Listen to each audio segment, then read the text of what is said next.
What secret could destroy your life if it got out?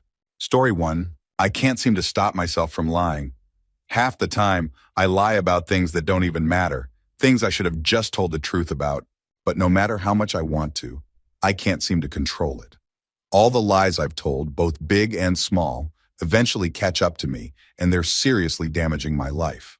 My parents and brother don't trust me anymore because of the incredibly stupid things I've done and lied about. What starts as a little white lie often snowballs into bigger ones, forcing me to tell even more elaborate lies to cover up the truth. The people who've caught me in a lie don't know how to act around me anymore, and I can't blame them. I know I need to stop, and I'm trying, but the harder I try, the more I seem to lie. It's like a vicious cycle that I can't escape. This habit is slowly destroying my life, ruining my relationships with my family, and leaving me feeling hopeless. I just don't know how to fix it. Story 2. I'm not using a throwaway account anymore. And while I see plenty of heavy posts about suic thoughts or other dark topics, mine might seem insignificant in comparison, but it's something that still haunts me. Years ago, I almost killed my sister.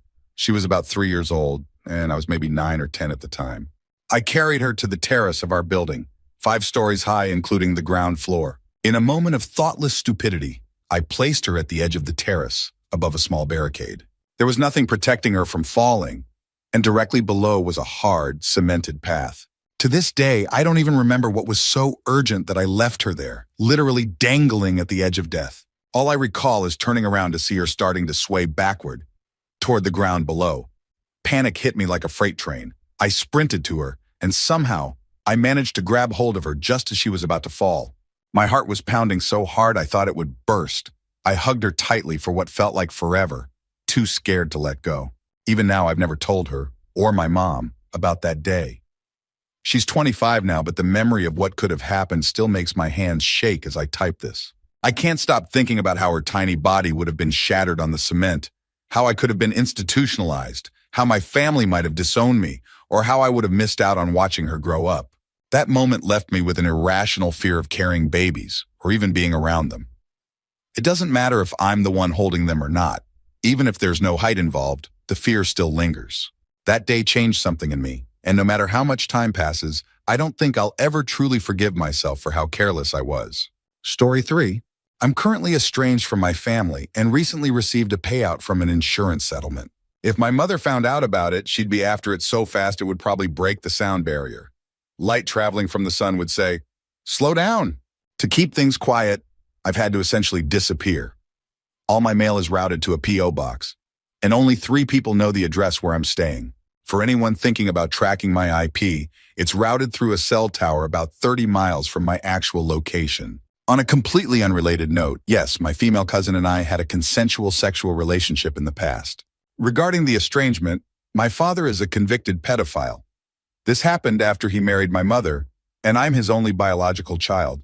My siblings are from my mother's first marriage. None of them, including my mother, sought therapy to cope with the trauma. Instead, they directed their unresolved anger and pain at me. And I've spent over 30 years paying for my father's sins. About not sharing the settlement with my mother, she has no claim to it. I sacrificed a lot for her in the past. I gave up nursing school and a promising career to care for her when she was diagnosed with cancer. At that time, I was homeless and desperate, and when I asked for help, she looked me in the eye and said, "So what?" Growing up, she emotionally and verbally abused me. The $3,000 plus a month in child support from my father wasn't used for my benefit. It was spent on her hobbies. I wore tattered clothes until I learned how to steal or work for what I needed. Why I'm hiding? I've tried to escape twice before. The first time, I moved across the country to Florida. My mother hired a private investigator to find me. She then harassed my fiancé and her family until the engagement ended, forcing me to return. The second time, I moved 50 miles away, but she called daily and harassed everyone around me, trying to control my life. My mother has been unemployed for over 20 years and survives by relying on my brother and government assistance. About the settlement, it was from a car accident. A company truck rear-ended my car at 55 miles per hour while I was stopped. The driver was clearly at fault. Staying hidden, this is the tricky part. My legal address is still my mother's, but all my mail is forwarded, first to a friend's P.O. box and then to mine. I use a burner phone and the room I rent is paid for in cash. The lease exists, but there are only 2 copies. My location is very remote. It's a 20-minute drive to the nearest Walmart gas station, or fast food place. About the cousin relationship, she initiated it, and we were intimate several times. There were no children, and a few years back I had the chance to reconnect with her that way, but declined. She now has confirmed herpes, so that's no longer a possibility. Story 4. Sometimes I reflect on how little I care about many people in my life who seem to like me.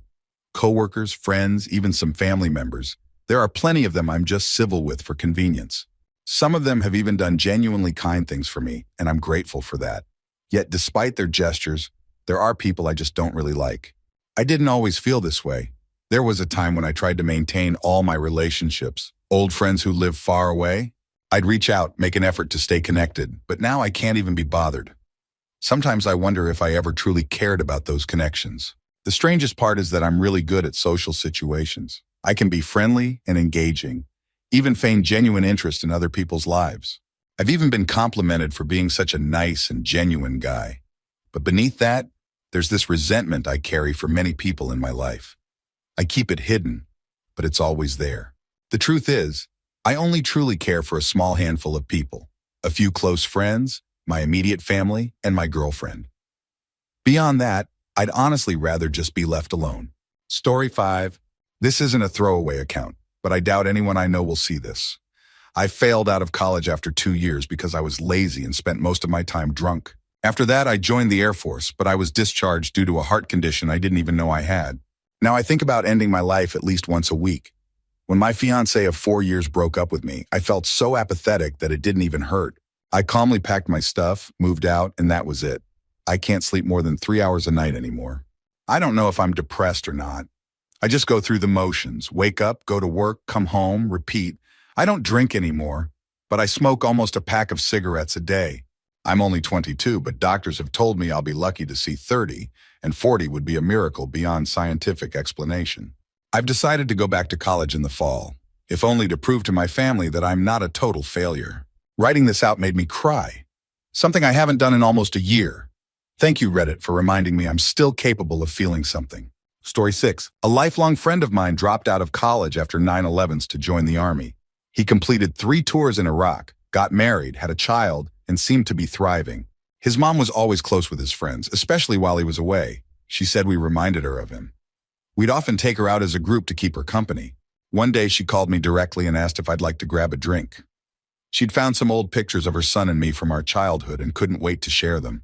I didn't think much of it and agreed to meet her at a local bar. At first it was just a few laughs and a couple of drinks, but she kept encouraging me to drink more. Before I realized it, she became very forward, touching me in ways that made it clear what she wanted.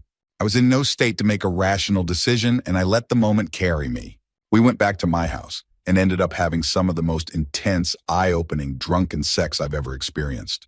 It wasn't a planned decision. It just happened. But even now, I still don't know what to make of it. Story 7. I know I'm late to this conversation, but here goes. I've been having an affair with my boss's wife for 4.5 years, and no one has caught us.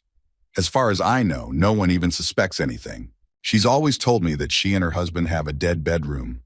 I believe her. They don't celebrate anniversaries, go on date nights, or even seem to enjoy each other's company. Most nights, she says he falls asleep early, and she sleeps in a separate room. That makes me feel better about what we're doing because I love her. It all started 3 months after she was hired to work in the office at the warehouse. He's the warehouse manager, and I'm the second shift supervisor. She works in the sales office. Back then, I trained her to take over my role as I was moving into a plant supervisor position. From the start, she was flirtatious, but I assumed it was just her personality. She was out of my league and married to my soon-to-be boss, so I didn't take it seriously.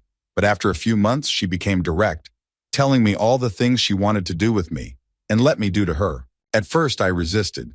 I told her I didn't get involved with married women and that if she was unhappy in her marriage, she needed to handle that. But she said she wanted to keep her family together for the sake of her 2 kids. Her husband is a good father, and they have a comfortable life. Slowly, she wore me down. Now we see each other at least 3 times a week, usually during her lunch break. On weekends, we often find time to meet, though not always. We've kept everything discreet, no obvious interactions on social media or messaging.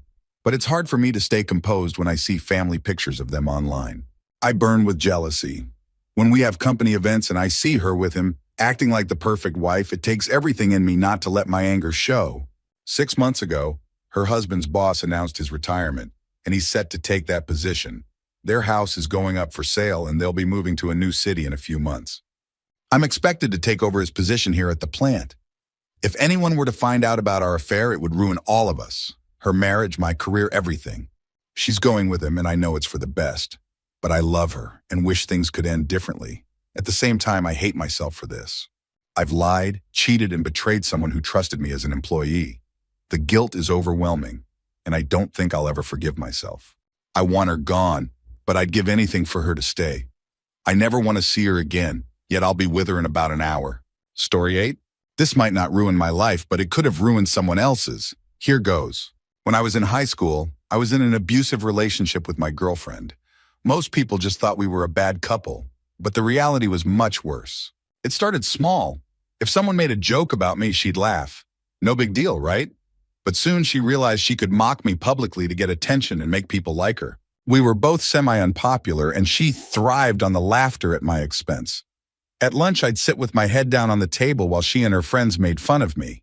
She broke up with me a few times, and I always took her back. The first time I tried to break up with her, though, she laughed in my face and asked why. When I couldn't meet her eyes, she hit me and told me to talk to her. I panicked and said I didn't mean it, and we stayed together. Every time I tried to work up the courage to leave her, maybe once or twice a month, she'd hit me, mock me, and tell me I'd never find anyone better than her. Once I told her we were done, and she started crying and shaking. I tried to comfort her, and she stabbed me in the arm with a pair of scissors. She didn't stop crying or threatening herself and me until I agreed to stay. Puberty hit late for me, but by my junior year, I grew taller and stronger. I was finally able to physically stop her from hitting me, which helped me regain some control. Eventually, I broke up with her for good. Now I'm in college, and life is much better. But I can't help wondering if that relationship affected how I view women. Did it mess me up in ways I don't fully realize? I guess I'll never know. Story 9. I'm using a throwaway account because if the wrong people found out who I was, it could be disastrous. My father owns and operates several multi-million-dollar production and export companies in a province of China. His businesses produce and ship a variety of goods, everything from fresh produce like chicken and pork to mobile electronics and even military components to international customers. At this level of operation, making powerful enemies is inevitable. Over the years, my parents have been frequent targets of corporate espionage and even personal threats, dealing with people willing to go to extreme lengths to acquire company secrets or even abduct individuals in exchange for assets or classified information. Because of this, I was sent to the United States at a very young age to keep me safe. According to my caretaker, and later confirmed by my father, it was to ensure I wouldn't become a vulnerable target. I've only been discovered by one of my dad's rival companies once while living here, which forced my parents to relocate me to another state. Since then, I've lived in the same state without incident. I'm 21 now, and nothing bad has happened so far. Still, I can't help but wonder how long I would have lasted if I'd stayed in China, living near my father. Story 10. I'm an American university instructor female who teaches within an ultra-conservative, deeply religious community of wealthy and well-connected individuals overseas. It's rare for women to be allowed to teach these men, and it took me years of experience, professionalism, and perseverance to gain their trust and access their world. I excel at my job and come highly recommended in 2 countries. But I made a terrible mistake. I had a 6-month affair with one of my students. He was over 21, but he came from a powerful family. When I decided to end the relationship, he blackmailed me into writing his master's thesis. I agreed because he had enough evidence of our affair and details from my past to completely destroy my teaching career. The thought of being discredited and ostracized after everything I'd worked so hard to build was too much to bear. He graduated with all A's and earned his master's degree using my work. Meanwhile, I still live paycheck to paycheck, struggling to make ends meet while he's set to inherit millions.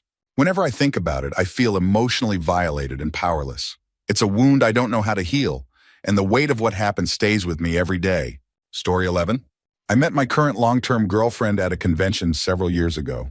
I couldn't stop thinking about her after seeing her there. Using my skills in online research, I'm exceptionally good at finding people online.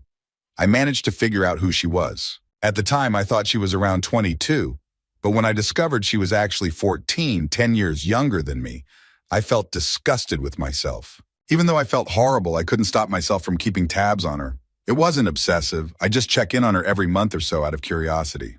Over the years, I saw updates on her life, and eventually found out she planned to attend a local college, my local college. At that point, I had mostly lost interest, but I thought, if we happen to meet, great. If not, oh well. By my third semester back in school, we ended up in the same art class. I recognized her immediately, though she had no idea who I was. I sat near her and over the semester became friends with her. Eventually, I asked her out. She said yes.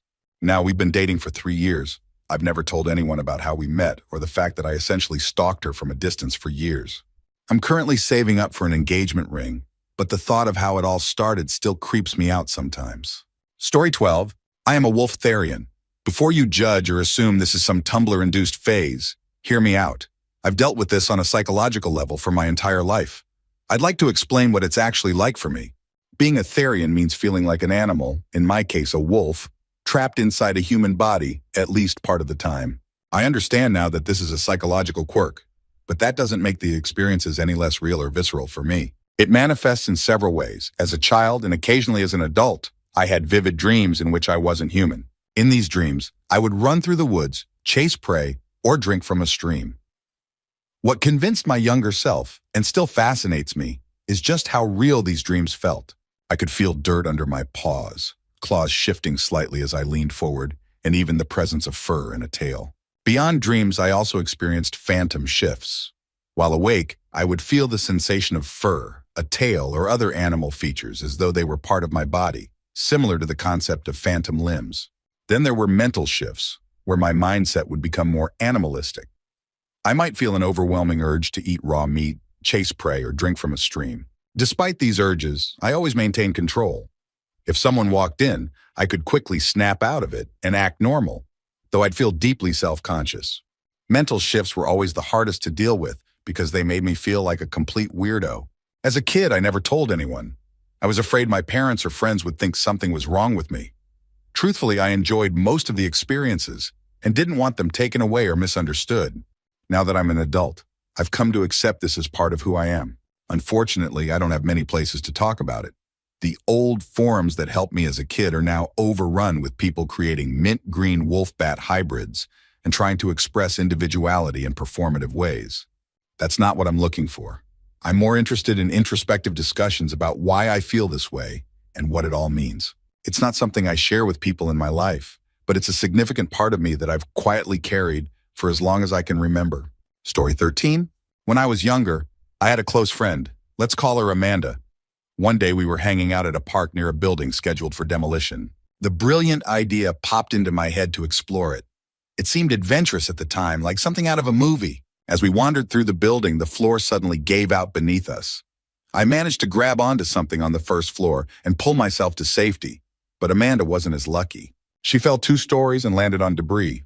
She was severely injured. She didn't make it through her first day in the hospital. To this day, I'm haunted by her screams and the way she begged for help. I replay that moment in my head constantly. Every year I hold a quiet memorial for her by myself. I still blame myself for her death. It hasn't gotten easier with time. If anything, it's made me numb. Over the years, I found it harder and harder to feel anything. It's driven me to attempt suicide multiple times. But when I've tried to share how I feel with friends, they brush it off, saying I'm joking or being dramatic. They'll never know how serious I've been. One day I hope Amanda can forgive me. Until then, I carry this guilt alone. Story 14. I have almost 10 GB of furry and MLP, My Little Pony porn, stored on my computer. I own 2 large non-human-shaped dildos and an artificial vagina, and I use them regularly. I live with 3 other people, and none of them know about any of this. They can never find out. I want to make one thing clear. Not all furries or bronies are like me. I know I'm part of a small minority within these fandoms. Most people in these communities are into it for the creativity, the art, and the camaraderie. I've only ever known 2 others like me in real life. And while we've traded art, I've never done anything physical with anyone else. I don't own a fursuit, and I don't plan to. If I ever did, I wouldn't use it for sex. It's not my thing, and I hear they're a nightmare to clean. Also, I would never engage in anything with a real animal. Consent is incredibly important to me, and it's a line I'd never cross. I know how people view furries and bronies because of outliers like me, but I'd ask people not to judge the whole community based on individuals like me. Most of them are kind, creative people who just enjoy an innocent hobby. I'm aware that my preferences and behaviors are extreme and unconventional, and I take full responsibility for that. Story 15. I've never been diagnosed with anything, But looking back, I know I was deeply unwell during a period of my life. I would talk to myself obsessively, repeating things like, "I hate you, God," over and over again, often loudly. I believed the devil was trying to take control of my life, and that praying to St. Michael was my only defense. I became destructive, stabbing furniture so often that my family had to replace it and take away my knives. I would shave the hair on my arms as a form of self-harm and constantly flirted with the idea of cutting my wrists just to feel something. Eventually, I gave in and did it. I also cut my hands and developed an odd habit of licking the blood off the blade. It felt obsessive, almost like I derived some twisted pleasure from it. At the time, I was consumed by dark thoughts. I listened to heavy metal and watched violent anime like Higurashi. I even fantasized about going out at night and harming animals. I don't know if I genuinely wanted to hurt them or if I was just trying to scare myself into feeling alive, but either way, it was deeply disturbing. My actions and thoughts were driven by intense depression. I didn't direct my anger outward, but inward, punishing myself for being bullied, for feeling worthless, and for being different. What ultimately saved me was a girl. She had no idea how much she helped me. She wasn't a close friend, just someone who showed me consistent kindness when I needed it most. Even small talk with her felt monumental. She unknowingly taught me to trust again and reevaluate my life. I developed feelings for her, but when things seemed to be heading in a serious direction, I panicked. I pushed her away, pretending not to notice her interest. She probably thought, how could he not figure it out? Eventually, she found someone else.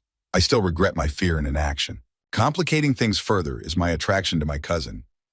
During my depression, she was one of the few people who treated me kindly, and my feelings for her became confused with gratitude and loneliness. Once we wrestled playfully, and I felt aroused, something I quickly tried to hide. She was laughing too hard to notice, but the moment stayed with me. My feelings for her, and even other family members, stem from a childhood filled with trust issues and misplaced connections. My attraction isn't about them as individuals, but rather a product of my damaged sense of relationships. Despite all this, I credit that one girl with pulling me out of my darkest moments. She'll never know how much her small acts of kindness saved me. If I hadn't met her, I might have hurt myself, or worse. While I've moved past most of these struggles, the scars remain. I still carry the weight of my past, including the strange mix of feelings I've tried to leave behind. But I'm grateful to have made it through those years alive. Story 16? This might sound strange to many people, but I'm borderline obsessed with an imaginary world I created for a novel I once planned to write. It's been almost 3 years since I came up with the idea. I won't even try to explain the concept. And ever since, I've been lost in thoughts about it. Some people might call this ridiculous, but when I'm not actively engaging with others, I sometimes experience small hallucinations about this world and its characters. It's mostly auditory, with voices or sounds from this imagined universe playing in my head. Thankfully, I haven't had any visual hallucinations, but it can still feel unnerving at times. I've convinced myself it isn't a disorder since I didn't have this issue before I started building this world for my novel. However, it's hard not to wonder. The worst part is that I've rewritten the first chapter of the story at least 50 or 60 times, and it never feels good enough. I'm terrified that if anyone ever found out, my parents would think I've lost my mind and make me seek professional help. I don't feel crazy, but I also don't think this happens to a lot of people. I don't see it as a unique or special talent. If anything, I wish it didn't happen at all. Story 17. I'm a guy with a foot fetish, and I've never told my wife, even though she has incredible feet. But there's a twist to my fetish that makes it even harder to talk about. I'm specifically into pedal pumping. When I was a kid, my mom's choir practice meant we spent a lot of time at church. There was a piano player there, a decent-looking woman who always kicked off her shoes and played barefoot. I didn't understand anything about sexuality back then, but I remember lying on the carpet near the stage, playing with Matchbox cars, and watching her barefoot pressing and pumping the piano pedal. Even at that young age, I felt transfixed, and to my confusion and frustration, I'd get an erection. I didn't know what it meant, but I vividly remember wishing I could be that piano pedal, her foot pressing and controlling me. That early fascination stayed with me and evolved into fantasies involving women pressing pedals barefoot, playing pianos, organs, driving cars, or using sewing machines. My imagination often puts me in the place of the pedal, with her bare, nylon-clad or socked foot controlling me. If the foot has a noticeable smell, it's even more arousing. I feel deeply guilty and foolish about this. Why would such a specific fetish develop when I was just a prepubescent kid? I'm ashamed of it and have never told anyone, not even my wife. It's something I carry quietly, trying to understand without letting it define me. Story 18. I'm a 25-year-old married man living in the Bible Belt. My family and friends are all deeply conservative Christians. My wife and I don't share their beliefs, but we keep up the charade by going to church every week to avoid suspicion. What they don't know is that my wife and I are amateur porn stars in a niche BDSM fetish community. Specifically, we focus on femdom, forced feminization, and sissification. We do cam shows, attend BDSM events, and publish videos on clips for sale. We've built a following of thousands and made good money on the side, $25,000 in 2014 alone. To protect our identities, we rely heavily on makeup. I'm usually in full drag with a wig, and my wife uses a completely different makeup style. So far, this has worked. If anyone from our church community ever saw us, I assume it would be a mutually assured destruction situation where no one would want to admit they'd seen us. That said, we've had a few close calls. One of the worst was during a live cam show. My wife was in thigh-high leather boots, panties, and a corset, while I was tied over a makeshift spanking bench, our coffee table, in full drag. I had a butt plug in, a ball gag in my mouth, a chastity device on, pink lacy panties, and welts all over my legs from being caned. There were over 100 people watching us live when we heard a knock on the door followed by, "Hey, it's me!" My wife's mom. My wife panicked and ran to shut off the camera while stripping off her leather outfit. I muffled through my gag trying to get her to untie me, but she darted into the bathroom to scrub off her makeup. I had to cut myself free with safety scissors, but then realized the keys to my gag, collar, and chastity device were on a necklace around her neck in the bathroom.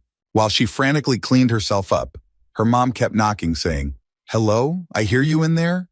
I couldn't wait, so I dragged our bed across the room to reach our backup keys and managed to free myself. Unfortunately, our front door has a large window that looks into the kitchen, so I had to scrub my makeup off with a beach towel, practically rubbing my skin raw. I couldn't get the butt plug out because I was too tense, so I just left it in. Somehow, we managed to clean up enough to greet her mom, though I have no idea how we pulled it off. It was a close call I'll never forget, but it's also a reminder of how high the stakes are for us. Story 19. I'm a U.S. citizen who has seriously considered taking part in extremist activities aimed at destabilizing the political and corporate structures of this country. I've never acted on these thoughts because I strongly believe in doing no harm, even if it's for what might seem like a greater good. The ends don't justify the means. That said, I love this country deeply, and it's painful to watch the ideologies it was founded upon eroded by those who prioritize power and profit over humanity. These sociopaths destroy lives with impunity, and in my darker moments, I've wished I had the callousness to become an instrument of justice. I have no illusions about governments being inherently benevolent, but the United States has become unapologetically exploitative. Humanity is treated as disposable when it stands in the way of profiteering. As the future is mortgaged away and the population is divided, misinformed, and pitted against itself, it feels like nothing can change. I'm often paranoid that writing something like this puts me on some sort of list, but I suspect I've been on one for over a decade anyway. That paranoia, combined with my frustration with the system, has eroded my ability to trust and connect with others. To make matters worse, I feel trapped.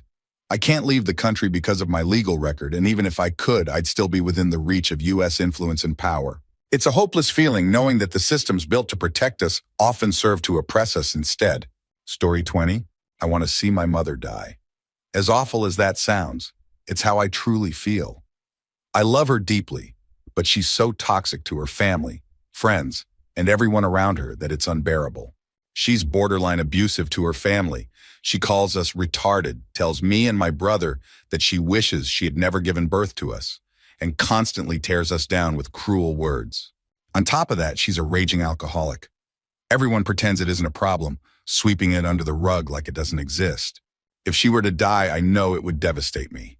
I'd be inconsolable and heartbroken.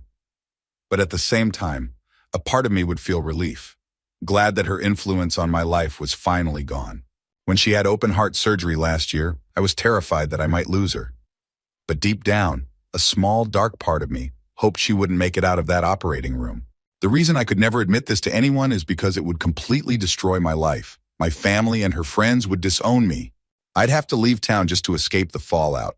My mom knows practically everyone here and has enough connections to ruin my life, getting me fired from any job or sabotaging me in ways I can't even imagine. To make things worse, She still controls my bank account because she set it up for me when I was 15. I'm changing that this week, but for now, she has control over nearly every aspect of my life. If my true feelings about her ever came to light, she could and would use that control to destroy me. I'm stuck, carrying this resentment in silence, knowing that expressing it would only make things worse. Story 21. I'm currently in college, but I'm under the complete control of the administration. They have threatened to expel me and take legal action if I ever speak out about what has happened to me. At one point, they nearly forced me to sign a gag order, but instead they found other ways to keep things quiet. 2 students at the college spent a significant amount of time attempting to kill me. The only hard evidence I managed to gather was a recording, but it turned out to be illegal, which rendered it useless. The administration sided with these students, even going so far as to help them harass me. They had me arrested for crimes I didn't commit while ignoring any reports I filed against them. The reason? These students were wealthy and politically connected. They were the sons of powerful politicians. The college knew I couldn't afford to fight back legally, so they continued breaking laws and harassing me without consequence. They've even hinted at using a third party to carry out their threats. I can't speak out about this because the college holds my degree and future in their hands. If I say anything, they'll ruin me, and everything I've worked for will be lost. I feel trapped, knowing the truth about people who have tried to kill me, but being powerless to act without destroying my own life. Story 22. I'm a large man, 6'3" and 250 pounds of solid muscle. My friends jokingly call me a walking Mack truck. Despite my size, I was run out of college because people believed I beat my girlfriend. The accusation started when a large bruise appeared on my ex's face. She was small, 5'4", and barely 110 pounds, and had a sweet, innocent demeanor that everyone adored. My friends, who are genuinely good people, immediately assumed I was the one who hurt her. They rushed to her defense, reporting me to the authorities and trying to protect her. I admired their loyalty and willingness to step up for someone in need, even though they were completely wrong. The truth is, she was the one abusing me. Like every relationship I've had, I was the one being hurt. She would strike me when no one else was around, using my size against me because I couldn't retaliate. The bruise on her face wasn't from me. It happened during one of her outbursts. She slammed her own head into a wall to prove how much control she had over me.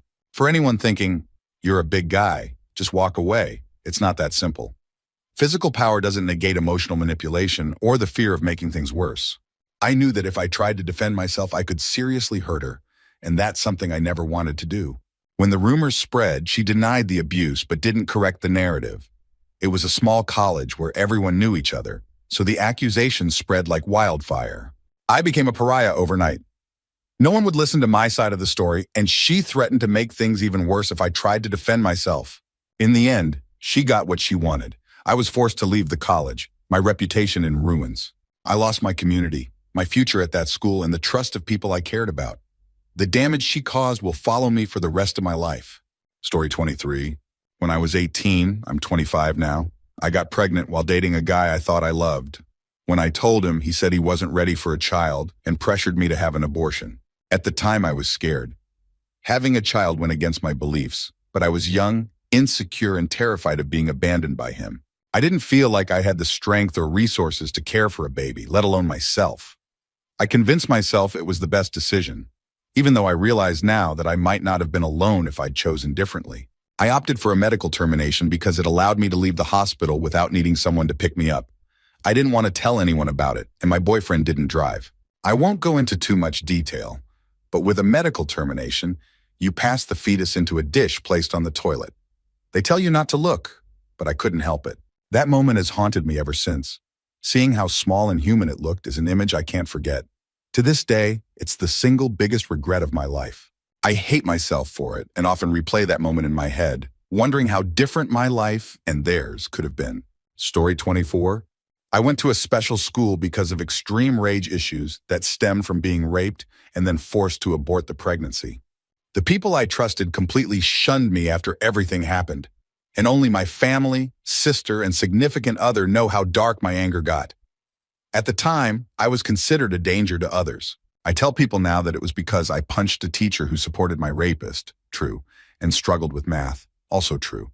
But the truth is, I went there because I realized I had the capacity to seriously harm others. I never lost control, but I wanted revenge for what happened to me and for how everyone turned their backs on me. It scared me how much I wanted to hurt people. Leaving the special school to drop out entirely was my choice because I was afraid of what might happen if I stayed. Now, I wouldn't hurt a fly. I'm terrified of violence and have no trace of that anger in my daily life. My SO had similar issues growing up due to his own trauma, so we deeply relate to each other about how much pain shaped our mid-teens.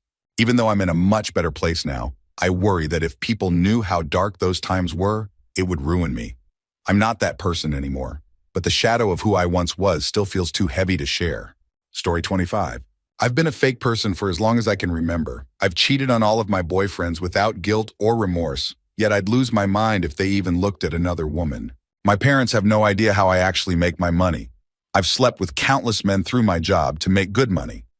My on-again, off-again boyfriend is clueless about this part of my life. I talk behind my friends' backs, using them when I need help, and never own up to anything. Once, a close friend helped me pay for rent, food, and bills. I later bragged to others that I didn't even have to sleep with him to get the help. When he found out, I denied it and blamed him for being disloyal for accusing me. I manipulate people because if they're willing to give me something, I'll take it, but they shouldn't expect anything in return. My sugar daddy feels like he's the most important person in the world to me, but I'd drop him in a second if the money stopped. I complain about how toxic my parents are, but I run to them for help whenever my schemes get too overwhelming. I talk about loyalty, but I know I'm toxic myself. The truth is, I don't care. I know the truth will catch up with me someday, but I have my own safety nets. I manipulate situations to my advantage, and I believe I can get away with it. I'm unapologetically selfish and have no problem using people to get what I want. Story 26. I carry so much anger inside me and it consumes me. It makes me feel like a monster, but the truth is, I am the monster. This isn't something external happening to me. It's me. Outwardly, I seem like a great person. I'm outgoing, funny, and people genuinely like me. I make people laugh and feel at ease. But inside, I'm full of rage and pain with nowhere to put it. Years ago, during a particularly dark time, I hurt my roommate's cat. It started because I had been cutting myself, my arms, my legs, but people started asking questions. My roommate yelled at me and kept knives away from me. I had no way to release the pressure building inside me. One day, I slapped the cat and I felt a sick relief. The anger dissipated for a moment. That single act escalated into something much worse. I began beating and torturing the poor animal. I won't share the details, but it got so bad that the cat would lose control of its bowels and urine just by being near me. That was a long time ago, and I've never done anything like that since. But I hate myself for it. I can't look at my own cats without feeling disgusted by what I did. I don't hurt them, but the anger is still there, lurking under the surface. I'm engaged now, but I have mixed feelings about my fiancé. Sometimes we're happy, and I feel like we're in love, laughing and enjoying life. Other times I can't stand her. She berates me constantly, and it never seems to stop. In those moments, all I feel is hatred. I've never hit her, but I've come close. I've tackled her onto the bed and held her in a headlock when she wouldn't stop talking. In my worst moments, I fantasize about hurting her, shutting her up for good. I don't want to hurt anyone. I don't want to be this person. But when I'm angry, the thoughts come and they scare me. I fantasize about being murdered, about being shot in the head or dying in some way that feels out of my control. I want to stop existing. I smoke because part of me hopes it will slowly kill me. My dreams are the only place I feel happy, where the world makes sense. Waking up is torture because I have to face this emptiness all over again. I've been in and out of therapy for years. I've tried countless medications. Sometimes they help for a little while, but the pain always comes back. My fiancé doesn't understand. She only gives bad advice or blames me for everything. I don't know what love or joy feels like anymore. I know I'm weak. I know I'm a monster. I know the world would be better off without me, but I can't end it because it wouldn't be the right thing to do. It would hurt my family, and I can't bring myself to cause that kind of destruction. I hate myself more than anyone else ever could. I feel like I'm suffocating, but I force myself to keep going because that's what I'm supposed to do. Every breath is a reminder of how much I despise myself, but I keep moving forward because I don't know what else to do. I just want the pain to stop. I want to feel the way I used to feel. I want to live in my dreams forever, where the world feels real and I can finally care about something again. But instead, I'm stuck here, in this endless cycle of anger, sadness, and self-loathing. I know I'm a coward for not ending it, but I can't bring myself to hurt the people who care about me. I march on because it's the right thing to do, even though it hurts so much. I just want to be free of this pain. I want to be free of myself. Story 27. When I was 16, I was deeply depressed. I worked a terrible job that paid well, so I'd saved up a decent amount of money. I failed my HSC, Australian Education Equivalent, and took a year off hoping to figure out what I wanted to do with my life, but nothing changed. I spent that year in a haze, wasting time playing video games and waiting for the next Newcastle Knights rugby match. I felt stuck, like nothing would ever improve unless I made a drastic change. So with the money I'd saved, I quit my job, left a note for my family, packed my bags, and flew to the United States. I bought a cheap van and traveled around, taking odd jobs and sleeping in the van most nights. During that time, I met some amazing people who helped me through those first uncertain months, and a few of them are still close friends today. After about a year of traveling, I answered an ad for a roommate in Chicago. I got a job as a cook and enrolled in graphic design classes at UOC. Fast forward a few years. I found work in New York, landed a nearly perfect apartment, fell in love, and got married. The life I fantasized about as a kid became my reality because I took a leap I never thought I could. It wasn't easy. There were legal, personal, mental, and physical challenges, but I pushed through and never went back home. I haven't told my family the full story. They don't know the struggles I faced or what I built for myself. I'm not sure I ever will. Story 28. When I was younger, I used to visit my home country for 3 months at a time almost every year. I grew up with 2 close friends, Mari and Jose. We were inseparable, the 3 musketeers. As we grew older, Mari and I became closer, especially when social media made it easier to stay connected while I was away. One summer, we became exclusive. I fell madly in love with her, a feeling I can only describe as jumping off a cliff and screaming, "Geronimo!" Jose, however, confessed that he was in love with Mari too. Whenever I wasn't around, he would make passes at her, which made her uncomfortable. I confronted him about it, and our friendship deteriorated. One night, Jose showed up drunk while Mari and I were on a date. He was holding a knife and came after me. In the chaos, Mari tried to intervene and Jose stabbed her. She didn't survive. It happened so fast that I never had a chance to say goodbye. After that night, I never saw Jose again. The corruption and crime in my home country meant there was no justice for what he did. I carry the guilt of that night with me, the anger I harbored toward Jose and my failure to protect Marie. I stopped visiting my home country and struggled to trust anyone for years. I couldn't form meaningful relationships and kept the whole experience a secret. Recently, I opened up to my girlfriend, who encouraged me to share this story as a way to start healing. Story 29. I have an unusual and controversial interest. I want to impregnate as many women as possible anonymously.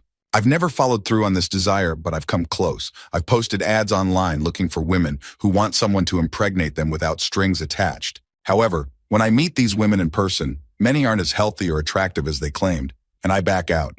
Right now, 3 women are interested in having my children. One plans to travel from the UK for this, while another near my city wants me to give her 3-4 kids. The idea appeals to me on a primal level, but I worry the reality will be more complicated. Part of me feels conflicted. Society vilifies men like me while accepting sperm donation through official channels, even though the end result is the same. I'm careful to only consider women who are financially stable and healthy. I have good genes, so I believe I'm offering something valuable.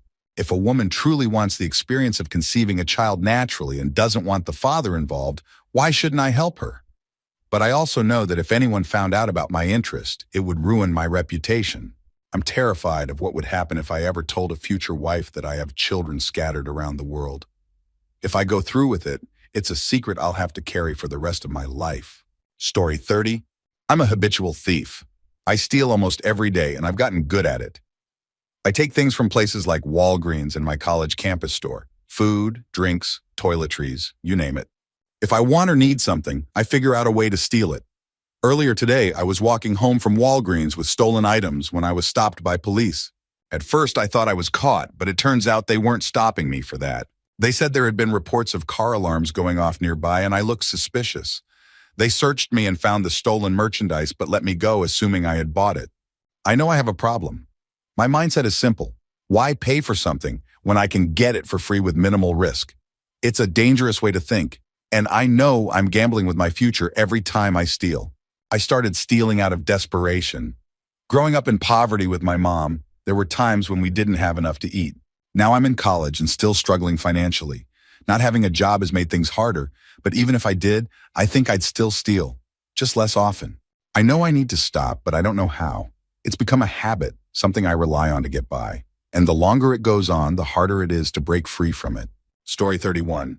I'm gay, and while that's a big secret in my conservative world, it's not the whole story. I've never shared this fully with anyone I know, but I need to get it off my chest. I grew up in a tight-knit group of friends, 5 of us who've known each other practically our whole lives. Our parents were friends before we were even born, so it was natural for us to grow up as close as family. We've been through everything together, and despite our differences, we've always been a solid group. I knew I was gay by the time I was in my early teens, maybe earlier, but I kept it to myself, unsure of how to handle it or how my friends would react. Let me number my friends to make this easier to explain. Me, 22, friend 2, 21, friend 3, 20, friend 4, 19, friend 5, 18. A few years ago, things started to get complicated. It was friend #3's prom night. After the prom, we had a small after party at his house, and we all got incredibly drunk. Later, I ended up in the same bed as friend #2. We were just talking when he mentioned he hadn't had sex before and jokingly asked me to touch him. One thing led to another, and I gave him oral. The next day, I texted him to talk about it, and we agreed to keep it a secret and never let it happen again. I thought that was the end of it, but 2 years later on my birthday, it happened again. This time with friend #5. He initiated it, and the next morning, we both decided to keep it quiet. Things got more complicated a year later when I was joking around with friend #5 about giving him another blowjob. He laughed it off at first, but eventually he agreed. During that moment, I came out to him. He didn't say much, only that he was straight, and we agreed not to talk about it again. But that wasn't the last time. It happened 2 more times. By then, I was consumed by my feelings for friend #5. I texted him constantly, tried to convince him to come out to me, and even started getting jealous of his interactions with other people. I was obsessed. I pushed too hard and it damaged our friendship. Eventually, I couldn't take it anymore and came out to the entire group. I also told them about what had happened between me and friend #5. To my surprise, they took it well. But my relationship with friend #5 was never the same. That year was one of the darkest times in my life. I considered suicide more than once, feeling like I'd ruined everything. But time passed and things got better, at least on the surface. Friend #5 hugged me on New Year's Eve and told me I'd always be his day one. It meant the world to me, but I've never fully recovered from that time. Even now, I feel like there's something going on between friends #2 and #5. They seem closer than usual, and it's hard not to wonder if they're keeping something from me. I know I'm probably overthinking, but the thought of being excluded from their lives crushes me. I still cherish these friendships more than anything, but I can't help feeling like I've lost part of what made them so special. I'm trying to move forward, but I wish my life had gone a different way. Story 32. In middle school, I worked as a teacher's aide, TA, helping with grading and entering grades into the system. It was a simple gig at first, until a group of other TAs and I came up with an idea. Why not sell grades?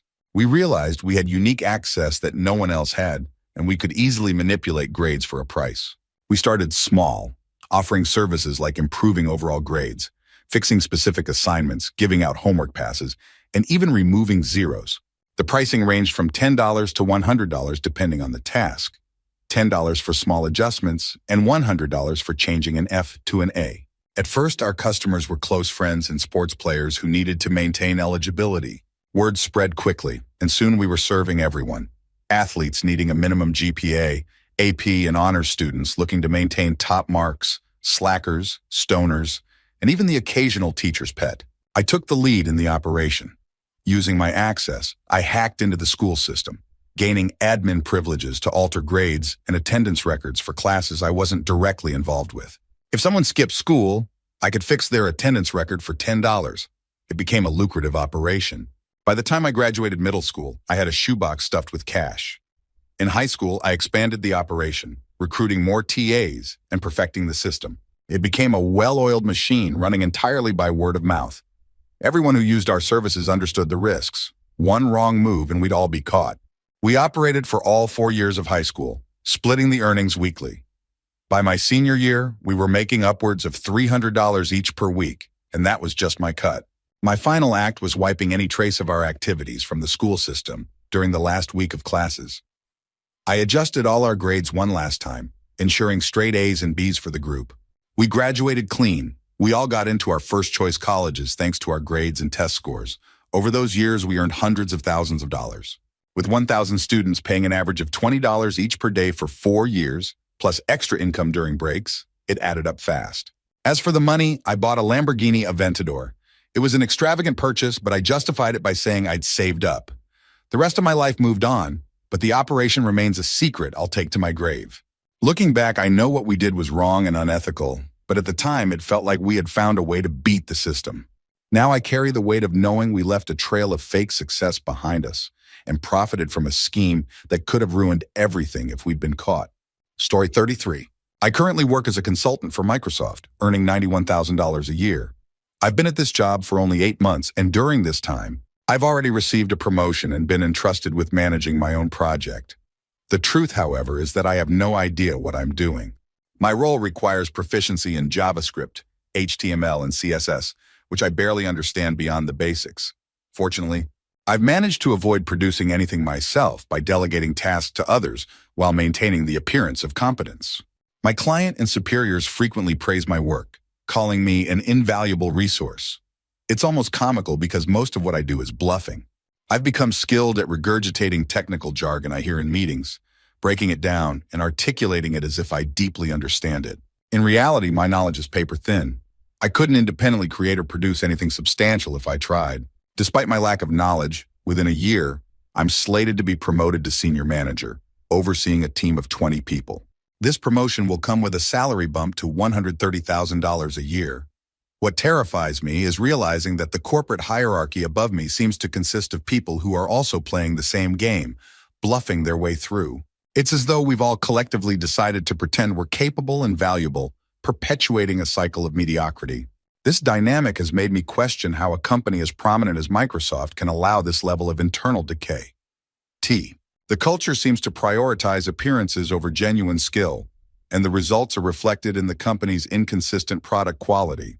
To add to the absurdity, I put in a mere 5 hours of actual work per week, max. I work remotely most of the time and spend my days doing next to nothing. On a personal note, my wife and I moved to Washington State for this job, and I've grown to despise the people here. I find them conformist, superficial, and lacking individuality.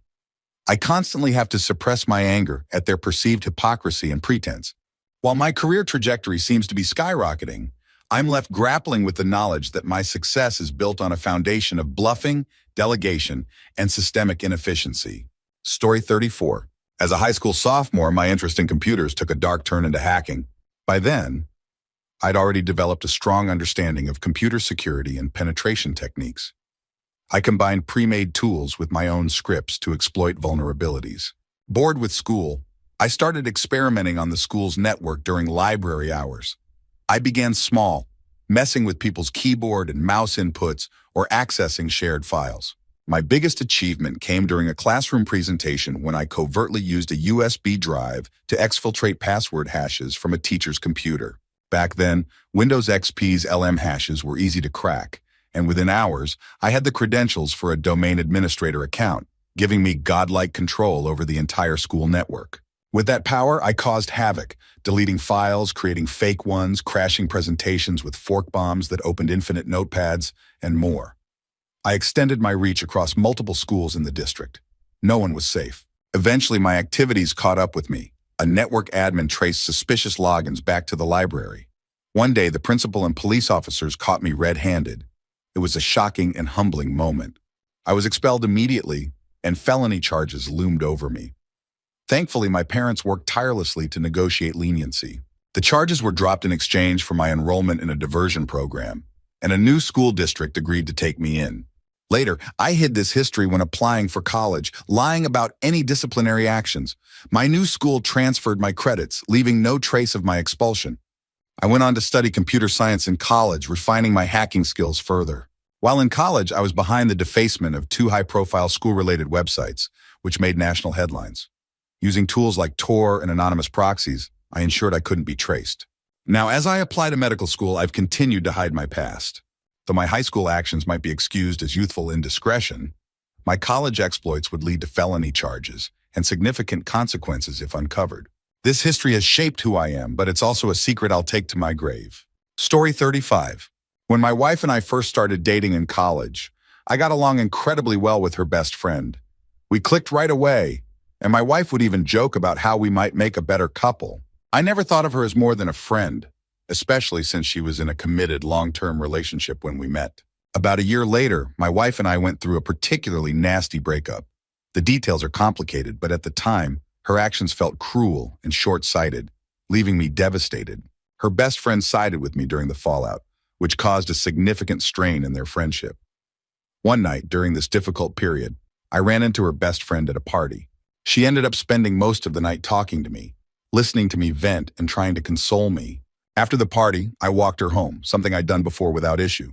However, this time, emotions and alcohol got the better of us. We kissed and ended up sleeping together. It felt surreal and unexpected, especially since she was still with her boyfriend at the time. She broke up with him shortly afterward, but the two of us didn't speak about what happened. The awkwardness was palpable, and we both silently agreed to move on. About 3 weeks later, my wife and I reconciled. We worked through our issues, got back together, and eventually got engaged. Her best friend remained a significant part of her life, and they repaired their friendship. She was even the maid of honor at our wedding. Now, my wife and I have been married for 4 years. Her best friend is still a constant presence in our lives, and we've even gone on trips together. Despite the closeness, the night we spent together has never come up between us. It's a secret I've carried for years, one that I've buried as deeply as possible. Neither my wife nor her best friend has shown any sign that it still lingers in their minds. Sometimes I feel a pang of guilt, but I tell myself that what's in the past should stay there, especially since our lives have moved forward in positive ways. Still, it's a secret that, if revealed, could shatter the trust my wife and I have built. Story 436. I'm a catfish. Not in the stereotypical sense where I pretend to be someone glamorous to manipulate people or trick them into relationships. It's more of a coping mechanism for my social anxiety, a way to feel connected to others when I can't bring myself to be truly vulnerable. For the past couple of years, I've been using smaller platforms like Tumblr to create an online persona. It's not about nudes, sexting, or anything inappropriate. It's just me, but with a different name and picture. My personality, my interests, my thoughts, they're all real. The only lies are the name and face I present. Hiding behind a fake identity gives me the courage to have conversations that would otherwise leave me paralyzed by anxiety. Despite the comfort it provides, the guilt is overwhelming. I know that I'm building connections on a foundation of dishonesty. It's a lonely, crushing feeling to know I can only talk to people through a facade, that the relationships I've built are, in some way, false. The guilt eats at me daily, and it's reached a point where I'm ready to leave this behind and try to make genuine connections as my true self. But it's not that simple. Social anxiety makes being myself feel impossible sometimes. The fear of rejection, judgment, or even just awkward silences looms large over every interaction. And yet I want to learn to love myself enough to try, to build real friendships without needing to hide. I don't justify what I've done, but I hope someday I can step away from the lies entirely and find peace in being authentically me. Until then, this is my truth.